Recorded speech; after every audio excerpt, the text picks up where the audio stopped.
This is just a thought experiment. Take everything I say with a grain of salt.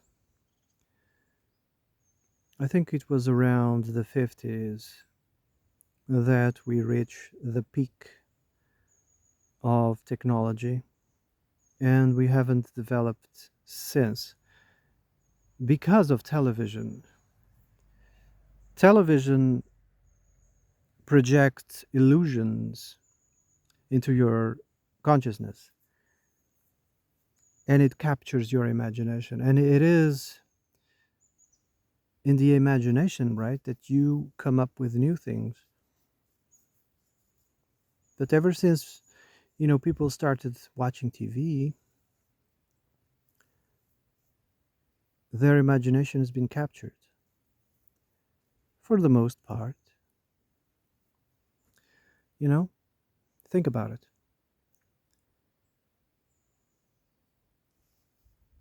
So, anyway, around the 60s, around the 50s, that's when we had or reached, the peak of technology. We had the fastest planes, the fastest boats. We could go around the world, in a day, in less than a day.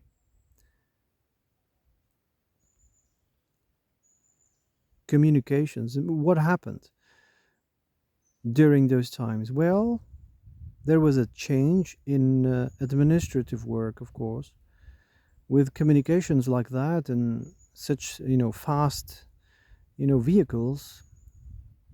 The West that held, bases around the world, economic bases, trade bases, strategic points for boats and later planes, in which, merchandise got in and out, and the West had specialized people running these places, right?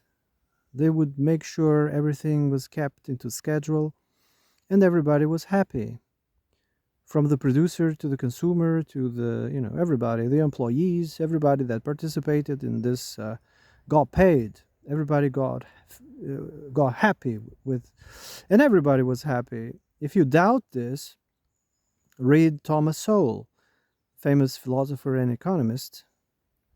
The locals especially benefited from this system. Of course, nowadays, you know, the deranged, for the purpose of, uh, political psychosis, they kind of rewritten the definition of, colonialism and imperialism. Now it has a bad rap. Now it's an evil thing. And of course, none than other in the whole world that ruminates over things is the Western person, the Western man. The Western man is really harsh on himself. It ruminates too much. So being called a colonist is or a racist, it's the worst thing, because the Western man starts ruminating and ruminating, even though it was the first nation in the world, and the first, culture in the world that banished slavery, one of the biggest institutions that ever existed. They are the ones who punish themselves the most. Everybody else just moved on already. But the West is still ruminating on it. And the mentally ill, they know this. So they keep pointing the finger. Ah, you're a colonist. Ah, you're a this, you're a that. Well, you should answer and proud of it. You should say you're proud of it, you know, just to shut down this virtue signaling, blaming bullshit, you know. So anyway, I think it was around the 50s or the 60s that the West, start pulling its people from these strategic points and replacing them with other, the locals, for instance. They started working at their place, and then they could telephone, they could, easily travel, so they start pulling their personnel, their people, they start pulling them back, and the locals took over. for the locals, it wasn't a very, pacifist transition. Most of these points, went into civil war right after the West abandoned those posts. The West was only interested. Look, just keep up with the business, and we don't care what you do politically. We just want to do business, and that's it. And we kept doing business with whom was in power, right?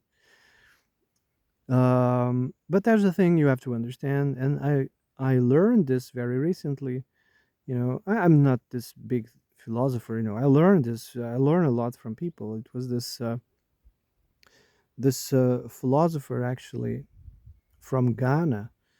He was he was talking that people from these areas will never be able to use the West system because it's alien to them. You see, the system that the West uses was born in the West. It's an administrative, and political system that was born in Greece and developed in Rome. You know, it spiritually, it connects with the West in general. But for the rest of the world, it's alien. For them, it's alien. If they want to, how should I put it, be peaceful, they have to come up with their own system that plays the spiritual notes, their spiritual notes. Yeah. So every time there's a leader that rises in one of these old colonies, they get immediately corrupted because deep down, it's not their team, it's not their system. So the system feels alien to them. So whenever they get into power, they become kleptocrats. They become kleptocrats because they feel that they are actually destroying the other team. The system is not their system, it's the other team's system. And whenever they are in front of it, they become kleptocrats and they want to destroy it from within. It's a psychological, behavioral, totally normal and logical reaction. It's not their team, you know. So when they get elected, they immediately get corrupted. They don't have a dog in the fight. It's not. It's alien to them.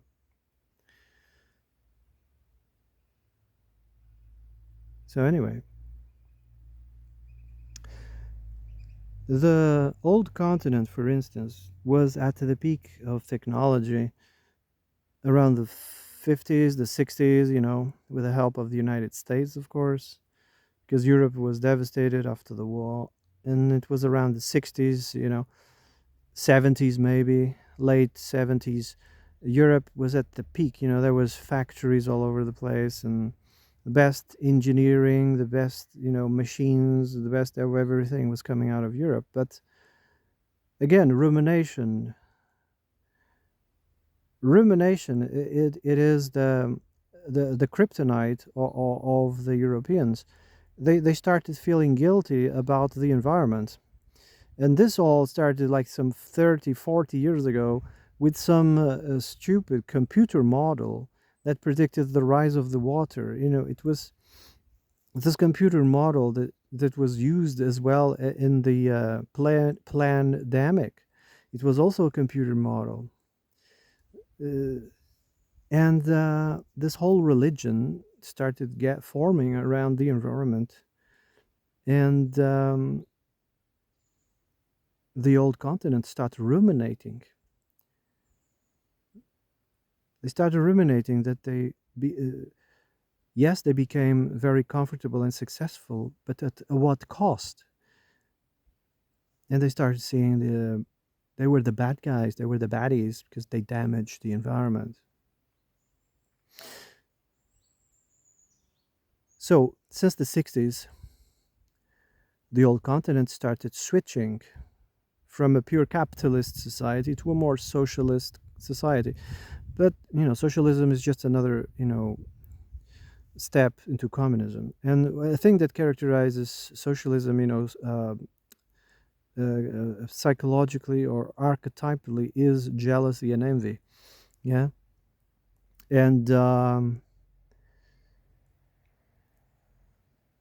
the factories started migrating elsewhere, little by little. In the 80s, in the 90s, I remember buying clothes made in these faraway countries, and I was wondering to myself, why does it have to be made in so far away? I was still a child, some 30 years ago. I didn't quite understand what was going on, but why does it have to come from so far away? This was the first steps, that they were taking into disindustrializing. Because what? Rumination. They thought they were the bad guys. It was destroying the world. The oceans was going to rise because the ice was going to melt. The polar bears was going to disappear. The bees was going to disappear. Because of this. So they went full socialist. And of course, you know, history, tells us that socialism only lasts while money lasts, while there's funds, and when there's no longer funds, it becomes communism. And when communism doesn't work, they go fascist. It's a slippery slope. So right now, the old continent is broke, and they are picking a fight with the East because they look at the East, at the big bear of the North, and you have everything. Why don't we just grab it? That's what, this thought has occurred many times. Europeans to just invade and take over. Let's just grab it. And they are thinking about doing it again. Let's save our economies by grabbing. Or another thing that they wouldn't mind is to be taken over by the East. They wouldn't mind be taken over. They're bankrupt anyway. They wouldn't mind be taken over. So they are poking like at the hornet nest, They are poking it in the hopes that they either roll over or they either take over to save the day. That's what's going on right now, in my opinion, in the old continent. I think it was around the 90s that the current president, actually, it was the end of the Soviet Union, and this new elected, very young president decided to address the West and say, look, we finally beat this monster. We want to be part of, modern societies. We want to join the EU. We want to join the UN. We want to be part of the civilized world. And you know what? They told him no. Why do you think they did such a thing? Is it still a blood feud from Catherine the Great when Catherine went full, retard on the Caucasians? Is it still vengeance because of that? Or is it something else? Maybe they need the Pazzi, and I think this is the Americans that are behind this. They need a Francesco Pazzi to blame. They need someone, to be the adversary, the Pazzi, when needed. That's why they don't let them, be part of Europe. They are Europeans, They are Europeans. 99% of the population lives in Europe. The rest of the country is mountains and trees, Nobody lives there. 99% of the population lives in Europe. They are Europeans. So why are they not accepted as Europeans? I don't know. Maybe it's because of those two reasons I just said. Maybe there's more, But the thing I know is that almost everybody in Europe, in the old continent, had a go. Almost all of them had a go at the East. The French invaded it, the Germans invaded it, the czars, the czars, they were actually descended from the Germans. Yeah, the language, actually, the Russian language was developed by the French. The buildings was, passed from. I think it was the French that made most of the buildings way back when. Anyway, the Prussian, should I say, the Prussians.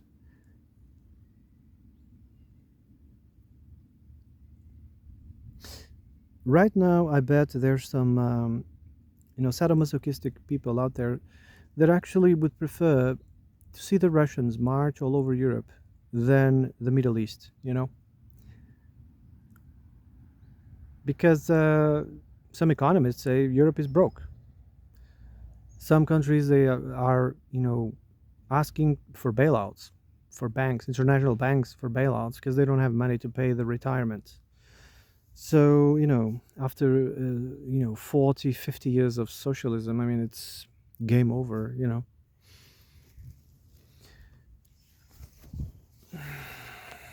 All right, this was just some thoughts. Have a nice day.